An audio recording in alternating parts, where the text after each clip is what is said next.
It's under the spleen. This is the descending colon. Now you get into the sigmoid flexure, because it looks like an S. So they said, oh, it looks like the Greek letter sigma, so it's a sigmoid colon. Going back to my point, how everything in anatomy, if you studied Italian, you would realize that this is all just idiotic, childish names for everything. Must be nice to be Italian. But because it's in a different language, we think it sounds professional and intelligent. It does sound professional and hard to understand. So after the sigmoid flexure, it drops into the rectum. And that's the anus. Where beer bongs do not go. Where beer bombs should not go. Alright, now on it you have all these pouches on the sides of it. Those are called haustra. Haustra. H-A-U-S-T-R-A. Haustra. Which literally means house, because they're little chambers. Again, childish names. And you have the tendon in the middle, which I can't remember the name of right now. Probably something he forgot. It happens. The haustra are also called diverticuli. Oh yeah. That you may not need to know for your test, but you'll need to know that in more larger medical fields and everything. In fact, I was talking to my EMT instructor, and he was talking about diverticulitis for the first time. I never heard of it before, so I raised my hand and said, why isn't it called haustritis? And his answer is, what's a haustra? But yeah, those are haustra, which are a type of diverticulum. A diverticulum is just any outcropping of an organ. Okay. I like beer. Is diverticulitis generally just an enlargement of the colon? Yeah, it's generally just an inflammation of the haustra. But it's called diverticulitis because they are diverticulum. Let's see if we can get the vagina in the right way. Oh boy. The problems we encounter. So, will you go through the veins and arteries while everything's out? Absolutely. Thank you. So how do you tell the difference between the jejunum and the ileum on this thing? Ileum is lower? I don't know either. Okay, good. They can't test you on it. Not really, they can't. The jejunum is in this area, and the ileum is this area. That's as close as we can get. Probably not going to be a test question, so don't worry about that and don't struggle with this thing. Just kind of know the general area. What's the cutout there for? So you can look inside. Oh. Isn't it pretty? Pretty. So we have our houses and we have our windows. Might even get a scratch and sniff. So, looking at this model-shaped thing is the pancreas, which is a little counterintuitive because we are always familiar growing up seeing it as like a bump over here and a long bar. And it's not. It's like a splat of ooze. It's kind of how it's shaped. So this is the pancreas. You've already covered your islets of Langerhans and your ducts. And this is your duodenum. This entire area here is the duodenum. What makes the duodenum different than the rest of the intestines? Yeah, it is actually dangerous. Acid. Your stomach pours chyme into the duodenum, and chyme is mixed with hydrochloric acid. So you have a very high pH chyme. Your duodenum has a thicker mucus lining to protect against that extra pH, because this is where it gets the sodium bicarbonate from the pancreas to neutralize the acid. So once it leaves this point, these guys don't have that acid protection.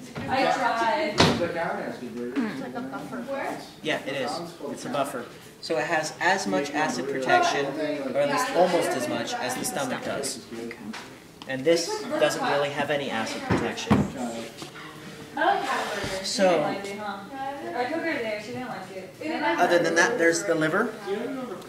And when I took my exam, I called this the omega jalapeno. It does look like an omega jalapeno. It does, doesn't it?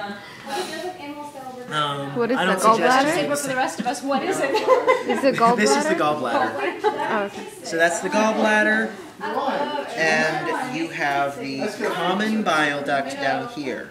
The Not green? Here, because it separates into the ducts that come from the liver and from the gallbladder. They come together into the common bile duct. The common bile duct is what pours into your duodenum. Now, the liver produces bile and acts as a glycogen storage.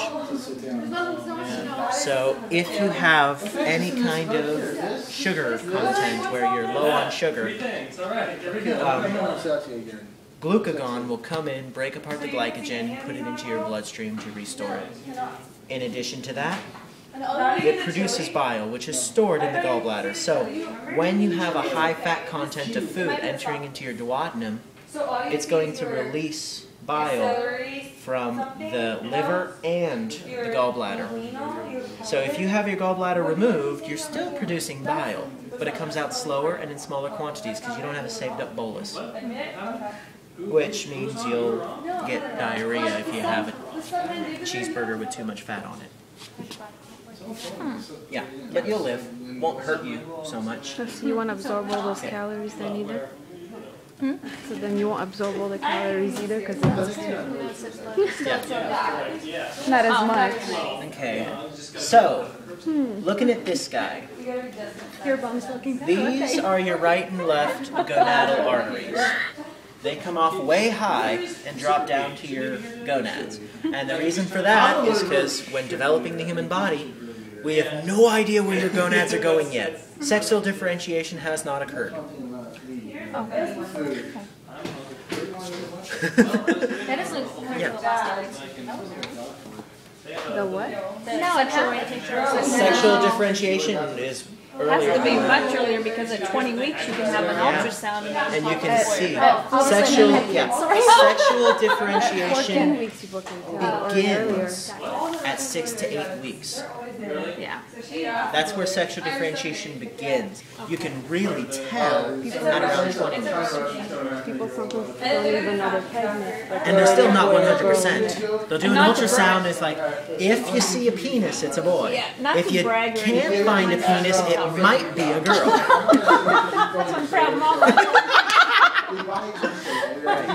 So on the arteries off of this guy, you have your celiac trunk, which has these three things sticking off of it. You have your superior mesenteric, you have your inferior mesenteric, and you have your gonadal arteries. Everyone got that? Okay. So here's your celiac trunk. Now, what are the three that come off the celiac trunk? Who knows? The gastric, the hepatic, and the splenic. Hepatic, splenic, and gastric, I think. I know that's the hepatic. I believe that's the splenic. Gastric, splenic. Yep. So your splenic is going to come off to your spleen, which is here.